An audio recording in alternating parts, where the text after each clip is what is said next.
નમસ્કાર. 21મી ફેબ્રુઆરીએ 6 મહાનગરપાલિકા માટે મતદાન થવાનું છે. તો આ મતદાન થવાનું છે તેમાં કોઈ નવી પદ્ધતિ છે? શું કોઈ નવા નિયમો બનાવવામાં આવ્યા છે? તમારે કઈ બાબતોનું ધ્યાન રાખવું, શું કરવું, શું ન કરવું, આ તમામ સવાલો આપને થતા હશે અને તેનો જવાબ હું આપને આપીશ. ચિંતા ના કરશો, ચિંતન છે.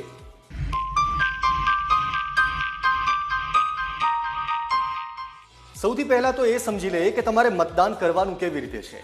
સૌથી પહેલા તો તમે મતદાન બૂથ પર જશો. મતદાન મથક પર ગયા પછી તમે તમારા જરૂરી દસ્તાવેજ હોય તે દેખાડશો. ચૂંટણી આયોગે, રાજ્ય ચૂંટણી પંચે કુલ 14 એવા દસ્તાવેજ છે ચૂંટણી કાર્ડ સિવાયના જેને માન્ય રાખ્યા છે મતદાન માટે. તેની આગળ વાત કરીશું, પરંતુ જ્યારે તમે દસ્તાવેજ બતાવશો ત્યારે ત્યાં હાજર અધિકારી આગળની પ્રક્રિયા કરશે. ત્યારબાદ તમારે મત કુટીરમાં જવાનું રહેશે. ત્યાં તમે તમારો મત જેને આપવાનો હશે તેના પર બટન દબાવશો, રજીસ્ટર કરશો, તમારા આંગળી પર સ્યાહી લગાવવામાં આવશે અને આવી રીતે તમે તમારા મતાધિકારનો ઉપયોગ કરી શકશો. હવે આ વખતે ઘણા એવા લોકો હશે કે જે પહેલી વખત મતદાન કરતા હશે અને જે લોકો પહેલેથી મતદાન કરતા આવે છે તેમણે પણ આ વખતે કઈ રીતે મતદાન કરવું જોઈએ તે જાણી લેવું જરૂરી છે. જ્યારે તમે મતદાન કુટીરમાં મત આપવા માટે જશો તો તમારી સામે ઈવીએમમાં ઉમેદવારોના નામ હશે, ક્રમ હશે અને ચિહ્ન હશે. તેની સામે બટન હશે. માની લો કે સૌથી પહેલા 1 નંબરના ઉમેદવાર છે તેને તમારે મત આપવો છે, તો તેની સામે જે બટન છે તેને તમે દબાવશો તો બાજુમાં લાલ રંગની લાઇટ થશે. એ કન્ફર્મ કરી લેવું જરૂરી છે કે તેની બાજુમાં લાલ રંગની લાઇટ થાય છે કે નહીં. આ સિવાય માની લો કે તમારે 5 નંબરના ઉમેદવારને મત આપવો છે તો તેનું બટન દબાવશો તો તેની સામે લાઇટ થશે.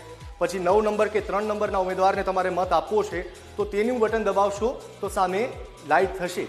હવે આ 4 ઉમેદવાર તમે નક્કી કરી લીધા, એનો મતલબ એ નથી કે તમારો મત રજીસ્ટર થઈ ગયો. આ વખતે એક પીળા રંગનું બટન ઉમેરવામાં આવ્યું છે, એ બટન છે રજીસ્ટરનું. જો તમે એ બટન દબાવશો તો જ તમારો મત માન્ય રહેશે.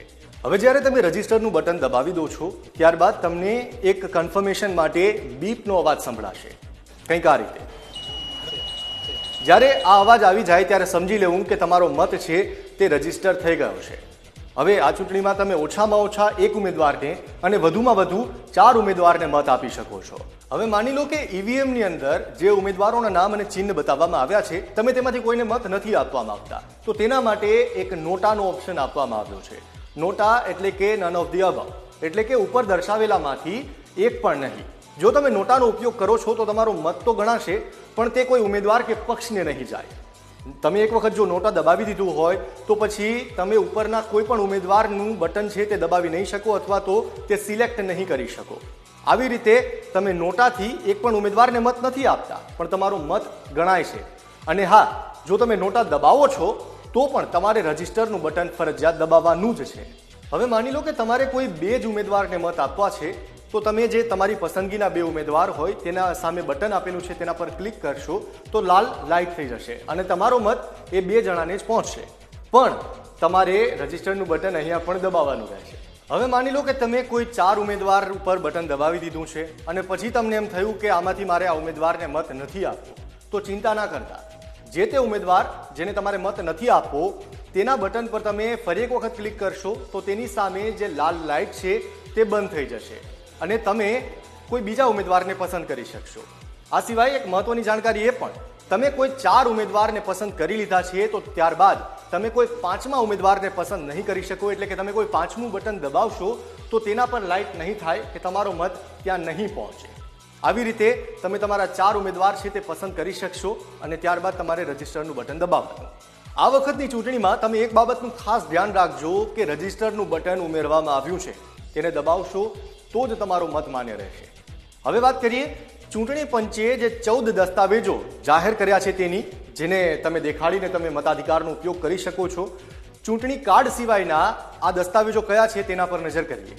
ફોટો સાથેનો પાસપોર્ટ, ફોટા સાથેનું ડ્રાઇવિંગ લાયસન્સ, ચૂંટણીની તારીખથી 1 માસ પહેલાનું હોવું જોઈએ.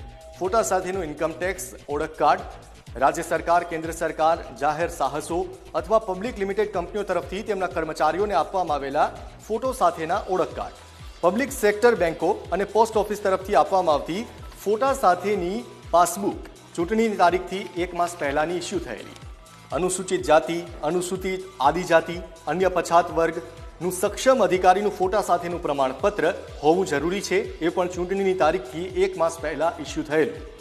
ફોટા સાથેના પેન્શન પ્રમાણપત્રો જેવા કે માજી સૈનિકોની pension book, pension payment order, માજી સૈનિકોની વિધવા આશ્રિતોના પ્રમાણપત્રો, મોટી વ્યક્તિની ઉંમરના પેન્શન ઓર્ડર, વિધવા પેન્શન ઓર્ડર ચૂંટણીની તારીખથી 1 માસ પહેલા ઇસ્યુ થયેલા, કેન્દ્ર સરકાર કે રાજ્ય સરકારે આપેલા સ્વતંત્રતા સૈનિકના ફોટા સાથેના ઓળખ કાર્ડ, ફોટા સાથેના હથિયારોના લાયસન્સ ચૂંટણીની તારીખની 1 માસ પહેલા ઇસ્યુ થયેલા હોવા જોઈએ.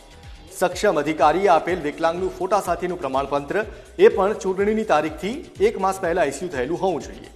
રાષ્ટ્રીય ગ્રામીણ રોજગારી બાંહેધરી યોજના હેઠળ આપવામાં આવેલા ફોટા સાથેના જોબ કાર્ડ એના માટે પણ શરત એ કે ચૂંટણીની તારીખથી 1 માસ પહેલા ઇસ્યુ થયેલું હોવું જોઈએ.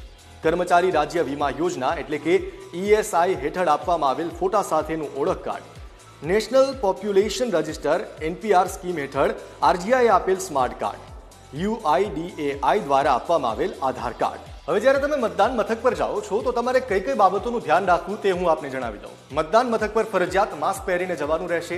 ત્યાં જે સર્કલ બનાવ્યા હોય તે સોશિયલ ડિસ્ટન્સ માટે હોય છે, એટલે તેના પર જ ઊભા રહેવું.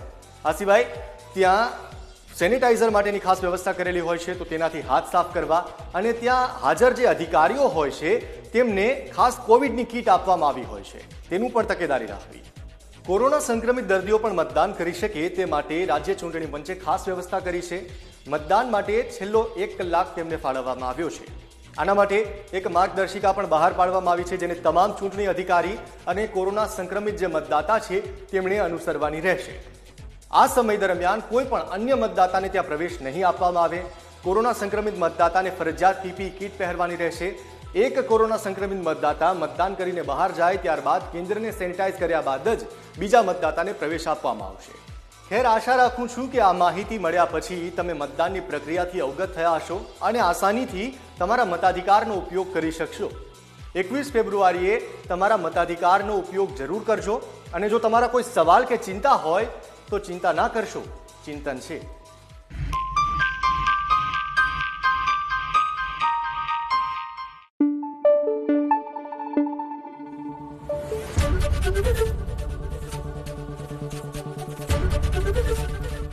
ABP અસ્મિતા, ગુજરાતની અસ્મિતા.